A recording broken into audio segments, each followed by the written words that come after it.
Let's go! LSU football fans, you got a new offensive line coach, and his name is Brad Davis. But at the time of this recording, there has not been an official LSU tweet or announcement. And knowing how the offseason hiring processes have gone, I would be a little patient. But for right now, we're going to go with what everyone is reporting. There are layers to this. We're only going to touch the surface because this is breaking news. But obviously, I think Ed Orgeron did a pretty good job in finding someone pretty quickly. But the first thing I want to do is show you these two trivia questions.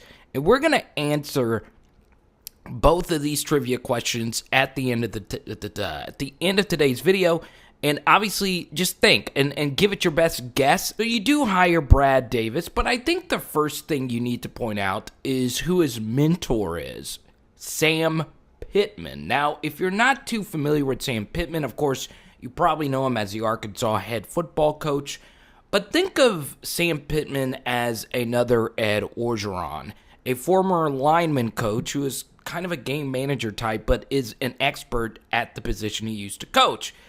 But Ed Orgeron, obviously, is known for defensive line coaching, and Sam Pittman is pretty well known as one of the best offensive line coaches in the SEC of the past couple of decades. So, if Brad Davis was Sam Pittman's offensive line coach, he has to be pretty daggum good. Now, Davis and Pittman go all the way back. Davis played for Sam Pittman, and on top of that, he has coached for Sam Pittman at multiple stops, which makes this very interesting. If Brad Davis was going to leave his mentor, it would have to have been for a really big job, which is the case here, going to LSU, which leads us to the next important point, is that he is from Baton Rouge. He finally gets his opportunity to move back home, and look, anytime you can coach from home at a major Division I school, it's obviously a very good thing.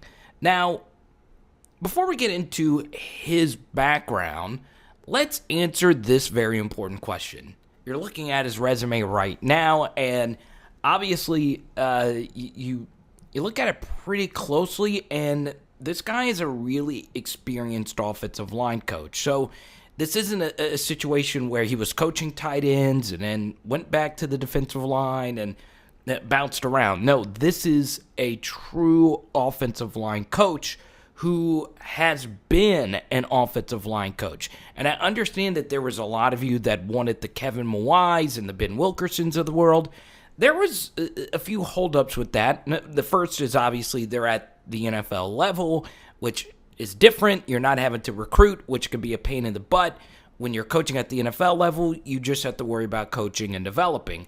And both of them were also assistant offensive line coaches in the NFL, much like our friend James Cregg before he came over to LSU. So I understand, and trust me, from an LSU's fan standpoint, I would have loved Wilkerson or Mawae, in particular Wilkerson, because he was, such an important piece of my childhood. But, in the grand scheme of things, this was actually a really good thing that LSU decided to go with Brad Davis here.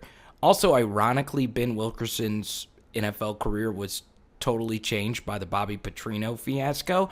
Dead serious. That if that didn't happen, Wilkerson would probably be at an SEC job right now. But that's a different story for a different day. Now, you look overall, it's a pretty good resume all around. Obviously, some Florida ties there. There are some offensive linemen, such as Julian Armella, who will be visiting this past weekend. And on top of that, this was a guy that pulled in a few 4-stars over the last couple of seasons. For this 2021 cycle, he had 2 4-star linemen. Both of them, though, in the state of Arkansas. And then he also had a 4-star from last year from the state of Tennessee in Memphis, which is right on the Arkansas border. So it's interesting looking at his recruiting record. Obviously, you would like to see more 4 and 5 stars on that list. But then again, he only got to coach at one university, such as like a Florida, where you can get those elite prospects. So, I wouldn't count him out just yet as an elite recruiter. And here's the thing. I think Ed Orgeron wasn't going to fire James Cregg and not have an offensive lineman when this upcoming weekend is going to be such a critical weekend for the future of LSU football, considering all the elite offensive linemen who will be visiting, such as Kelvin Banks, Julian Armella, and Cam Dewberry. So, yeah, this was good that Ed Orgeron already had something in mind, but I am interested to see how this actual interview process went, such as the timeline is concerned, because Ed Orgeron made it a point with a quote during the spring that he will, this point forward, interview coaches, because in the past, he has hired coaches that he didn't even interview. So I'm going to be interested to know about the process behind this decision with Brad Davis.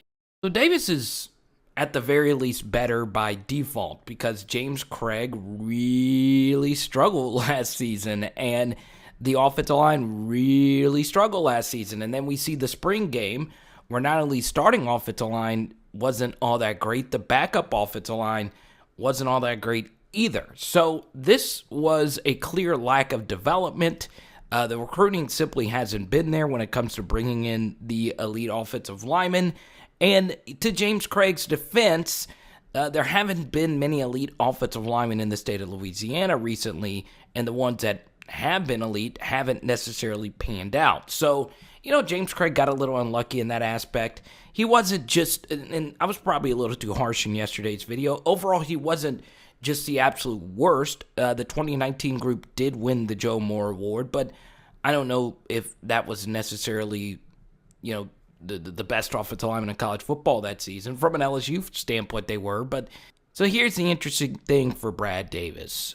He immediately becomes the most important assistant coach on the staff that doesn't call plays. And I think that goes without saying, knowing what needs to be fixed on the offensive line, which is a lot. Obviously, the recruiting has to get better. The development has to get better. At the very least, last year's offensive line, for the life of them, could not pick up a blitz to save their life, and that needs to get fixed as well. So it's not just the physical aspect of it. It's not just the recruiting.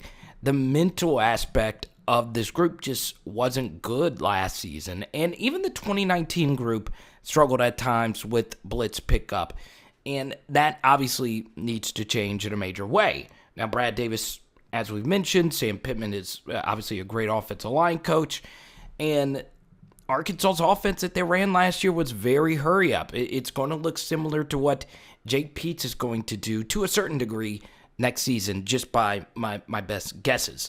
So, yeah, it's really an overall good fit.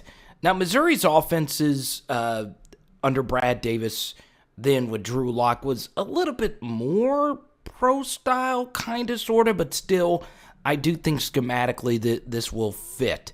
And look, if blitz pickup just gets slightly better, I think this unit could be pretty good. We'll see. Now, this is where the fun begins. Can Brad Davis take this unit to the next level? So what I want to show you is the answer to those trivia questions from earlier. And as you can see, the answers to this trivia question is quite shocking, especially considering knowing what we know about LSU dominating in the NFL and in the NFL draft.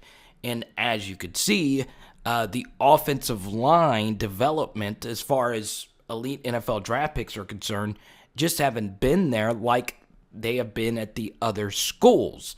Now, obviously, this is a question that I get a lot. Why doesn't LSU get the elite offensive linemen? Well, we touched on it a little bit earlier. Louisiana isn't necessarily an offensive line powerhouse when it comes to producing high school talent, but it just shows you how big of a gap there is between us and some of the other schools. Now, just because you don't have first or second round picks doesn't mean it's the end of the world.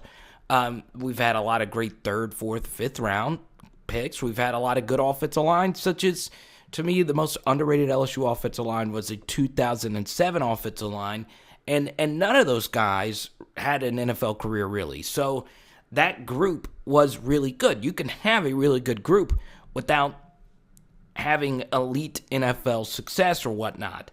But still, it shows you that the elite programs that we go up against, they do a little bit better as far as recruiting on the offensive line.